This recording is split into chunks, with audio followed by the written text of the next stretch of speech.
നിങ്ങളുടെ ഇഷ്ട പരമ്പരകൾ എക്സ്ക്ലൂസീവായി സൺ നെക്സ്റ്റ് ആപ്പിലൂടെ തികച്ചും ഫ്രീ ആയി. ഇപ്പോഴേ ആപ്പ് ഡൗൺലോഡ് ചെയ്യൂ. ഇത്രയ്ക്ക് പ്രകോപനമുണ്ടാവാൻ ഇവിടെ എന്താണ് ഉണ്ടായത്? സർ, ഒരു അനോണിമസ് കോൾ വന്നതിന്റെ അടിസ്ഥാനത്തിൽ സത്യം അറിയാൻ വേണ്ടി ചെന്നതാണ് നന്ദിത ഗാർമെന്റ്സ്. സർ, ഇവരാണ് പ്രതികൾ. ഇദ്ദേഹത്തെ സാറിന് അറിയാമല്ലോ. എനിക്ക് അറിയോ ഇല്ലയോ എന്നുള്ളതല്ല പ്രശ്നം. സംഭവിച്ച കാര്യം പറ. സാർ, സംഭവിച്ച കാര്യം ഞാൻ പറയാം. ദയവേത് സാറൊന്ന് കേൾക്കണം. പറയും. സാർ, ഞങ്ങൾ രണ്ടാളും ഒരു തെറ്റും ചെയ്തിട്ടില്ല. നന്ദിതയുടെ ഗാർമെന്റ്സിൽ ഞാൻ ചെന്നത് ഡിസൈൻസിന്റെ കാര്യം സംസാരിക്കാൻ വേണ്ടിയിട്ടാ. അത് ഇങ്ങനൊരു സിറ്റുവേഷൻ ആവുന്നൊന്നും എനിക്കറിയില്ലായിരുന്നു. സാർ, ഈ നിൽക്കുന്ന സ്ത്രീകളെ ഇയാളെന്നും എനിക്കറിയത്തില്ല. ഞാനിതുവരെ കണ്ടിട്ട് പോലുമില്ല. സർ, മനസ്സാവാച അറിയാത്ത കാര്യമാണ്. ഇവരാരും എനിക്കറിയില്ല.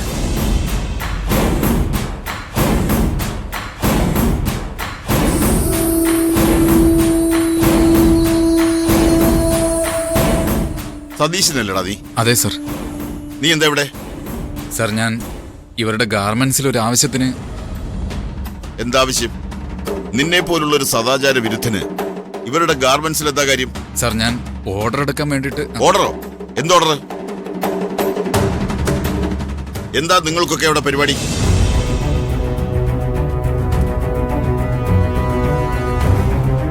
വാ തുറന്ന് പറയാൻ. പറഞ്ഞില്ലെങ്കിൽ എനിക്ക് പറയിപ്പിക്കാൻ അറിയാം. ഞങ്ങൾ ചില ആവശ്യങ്ങൾക്ക് വേണ്ടി ഈ മാഡത്തിന്റെ അടുത്തേക്ക് വരാറുണ്ട്. ഇല്ല സർ, ഇവര് പറയുന്നതൊക്കെ കള്ളവാ. ഞാൻ ഇവരെ മുൻപ് കണ്ടിട്ടേ ഇല്ല. ഇന്ന് ആദ്യമായിട്ടാ ഞാൻ കാണുന്നത്. എന്താ നിന്റെ പേര്? രാജി.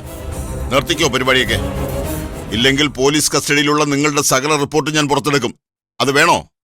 സർ, ഇവർക്ക് കസ്റ്റമറെ ചൂണ്ടിക്കാണിച്ചു കൊടുക്കുന്നത് ഈ ഗാർമെന്റ്സിൽ നിന്നാണ്. ഞാൻ ചോദിച്ചത് അവരോടാ. എന്താ ശിവദാസ് ഇതിലെ സത്യം? സർ, സാറിന് എന്നെ അറിയാമല്ലോ. സർ, ഇതൊരു ഭയങ്കര ട്രാപ്പാണ്. ആരോ കരുതി കൂട്ടി ഞങ്ങളെ ട്രാപ്പിലാക്കിയതാ. ഞങ്ങളുടെ നിരപരാധിത്വം സാറിന് മനസ്സിലാക്കണം. നിങ്ങളാണോ പരാതിക്കാരി? ഞാൻ പരാതിയായിട്ട് പറഞ്ഞതൊന്നും അല്ല. എന്നെ ശാരീരികമായിട്ട് ഉപദ്രവിക്കാൻ ശ്രമിച്ചു ഇയാള്. ഞാനത് പ്രതീക്ഷിച്ചതല്ല. വെറുതെ ഒരു സൗഹൃദം പങ്കിടാൻ വേണ്ടി ഗാർമെന്റ്സിലേക്ക് വന്നതാ ഞാൻ. നിക്കട്ടെ. എത്രമാത്രം സൗഹൃദമുണ്ടെന്ന് എനിക്കറിയാം. നിങ്ങൾക്കും നിങ്ങളുടെ അച്ഛനും നന്ദിതയോട്.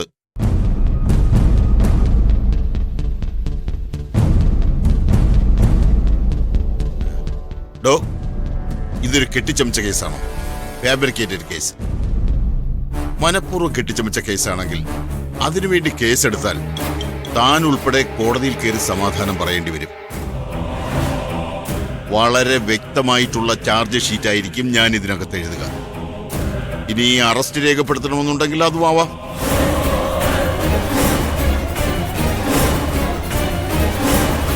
സർ, ഇത് മാത്രമല്ല കേസ്.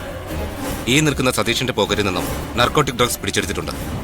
അത് ഈ നിൽക്കുന്ന നന്ദിതയുടെ ഗാർമെന്റ്സിൽ നിന്നും സതീഷൻ വിലയ്ക്ക് വാങ്ങിച്ചതാണ് സർ. എവിടെയാ പാക്കറ്റ്?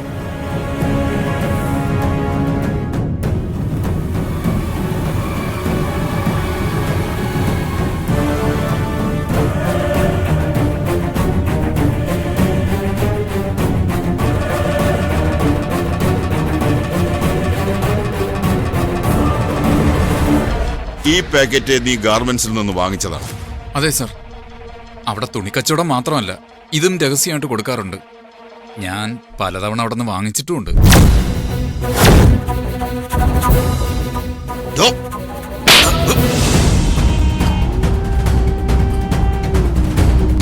നീ ആരോടാ സംസാരിക്കുന്നറിയാമോ? ഇത്തരം കേസുകളിൽ നീ മുൻപ് പ്രതിയായിട്ടുണ്ട്. ഇല്ല, നീ ശിക്ഷിക്കപ്പെട്ടിട്ടില്ലേ?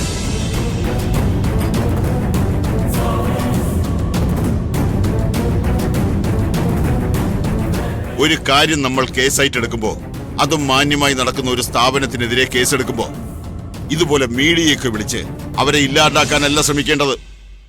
കുറെ കൂടി സത്യസന്ധമായിട്ട് അന്വേഷിച്ചിട്ട് വേണം കേസെടുക്കാൻ.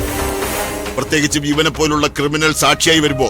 സർ, ഇവൻ പറഞ്ഞ കാര്യം സത്യമാണെന്ന് അറിയാൻ വേണ്ടി ഇവന്റെ കയ്യിൽ സ്റ്റേഷനിൽ നിന്ന് കൊടുത്തുവിട്ട നോട്ടുകൾ കൊടുത്താണ് ഇവൻ ആ ഡ്രഗ്സ് വാങ്ങിച്ചത്. ആ നോട്ടിൽ ഫിനോക്സിലും പുരട്ടിയിരുന്നു. ആ നോട്ടുകൾ ഞാൻ ഗാർമെന്റ്സിൽ നിന്ന് കണ്ടെടുത്തിട്ടുണ്ട്. നന്ദിതയുടെ കയ്യിൽ അതിന്റെ അടയാളവും ഉണ്ടാവും.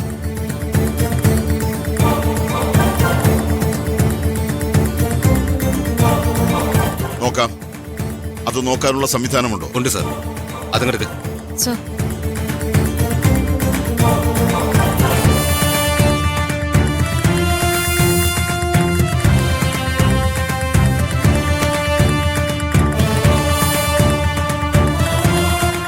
നന്ദിത ഇതിലൊന്ന് കൈമുക്ക്.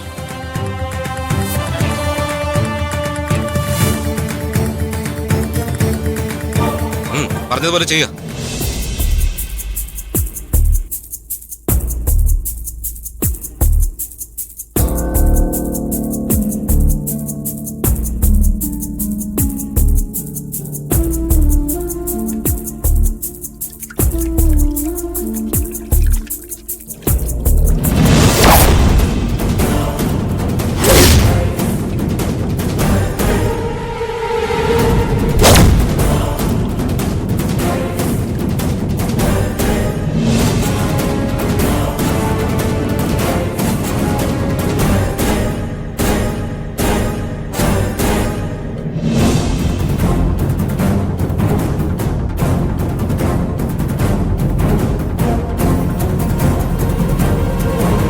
ഞാൻ പറഞ്ഞില്ലേ സാർ, ഇനി കേസ് ചാർജ് ചെയ്യാതിരിക്കാൻ പറ്റില്ല.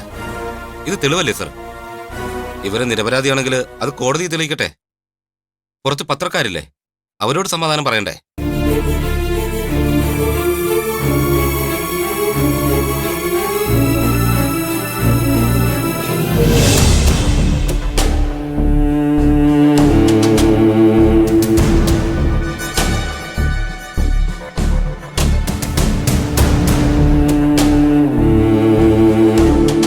ശരണ്യല്ലേ വിളിച്ചത്? അതെ. എന്നിട്ട് എന്തു പറ്റി? നമ്മുടെ ഗാർമെന്റ്സിൽ പോലീസ് വന്നു. നന്ദിതയെ സ്റ്റേഷനിലേക്ക് കൊണ്ടുപോയിട്ടുണ്ട്. എന്തിന്? എന്തിനാണെന്നറിയില്ല. ശിവദാസും ഉണ്ടായിരുന്നു കൂടെ. ഓ, അപ്പൊ എന്തെങ്കിലും മോശപ്പെട്ട കാര്യങ്ങളാവും നടന്നിട്ടുണ്ടാവുക. അങ്ങനെ മോശപ്പെട്ട കാര്യമൊന്നും നന്ദിത ചെയ്യില്ലല്ലോ. ഇതിപ്പോ എന്തെങ്കിലും തെറ്റിദ്ധാരണ ഉണ്ടായി കാണും. തെറ്റോ ശരിയോ, പല ആവർത്തി ഞാൻ പറഞ്ഞിട്ടുള്ളതാ അയാളുമായിട്ടുള്ള ഒരു കൂട്ടു ബിസിനസ്സും വേണ്ടാന്ന്. വെറുതെ ഒന്നും പോലീസ് വന്ന് പിടിക്കില്ല. കൃത്യമായിട്ട് എന്തെങ്കിലും ഇൻഫർമേഷൻ കിട്ടിയിട്ടുണ്ടാവും. എന്താ സംഭവിച്ചെന്നറിയാതെ ഒന്നും സംസാരിക്കണ്ട. എന്തായാലും ഞാനൊന്ന് പോയി നോക്കട്ടെ. വല്ല നിസാര കാര്യമായിരിക്കും. ചുറ്റും ശത്രുക്കളാണല്ലോ കൂടുതലും. നിസ്സാര കാര്യമായിട്ടൊന്നും എനിക്ക് തോന്നുന്നില്ല. പോലീസ് കേസ് എടുക്കണമെങ്കിൽ അത് ചെറിയ കാര്യമൊന്നും ആയിരിക്കില്ല. എന്നെ കുറ്റപ്പെടുത്താനായിരുന്നല്ലോ എല്ലാവർക്കും താല്പര്യം. ഞാൻ പറയുന്നത് ആർക്കും കേൾക്കണ്ടായിരുന്നല്ലോ. അനുഭവിക്കട്ടെ. മതി പറഞ്ഞത്. എന്തായാലും സത്യാവസ്ഥ എന്തെന്ന് ഞാൻ പോയി അന്വേഷിക്കട്ടെ.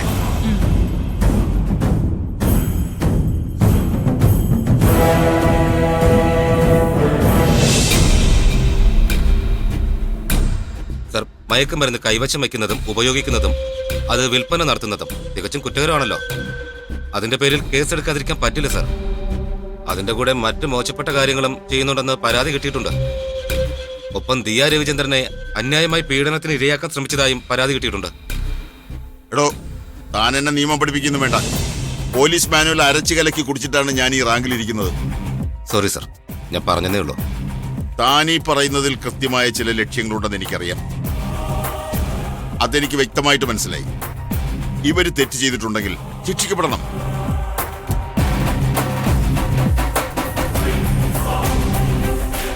എന്നാൽ ഇത്തരം ക്രിമിനൽസിന്റെ വാക്കുകൾ കേട്ട് കുറ്റവാളിയായി ആരോപിക്കരുത്.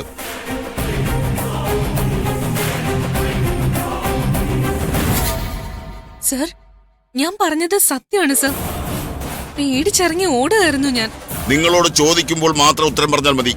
അങ്ങനെ എന്റെ പരാതി സ്വീകരിക്കാൻ സാറ് തയ്യാറായില്ലെങ്കിൽ ഇവിടെ വനിതാ കമ്മീഷനും പൗരാവകാശ നിയമങ്ങളും ഒക്കെ ഉണ്ട്. ഓ, അത് ശരി, അങ്ങനെയുണ്ടോ? അതെനിക്കറിയില്ലായിരുന്നു. തൽക്കാലം ഒരു കാര്യം ചെയ്യേ, ഒന്ന് പുറത്തേക്ക് ഇറങ്ങി നിൽക്ക്.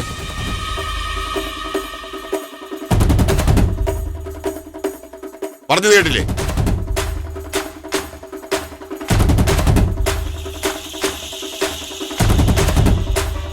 സതീശ, സത്യമേ പറയാവൂ.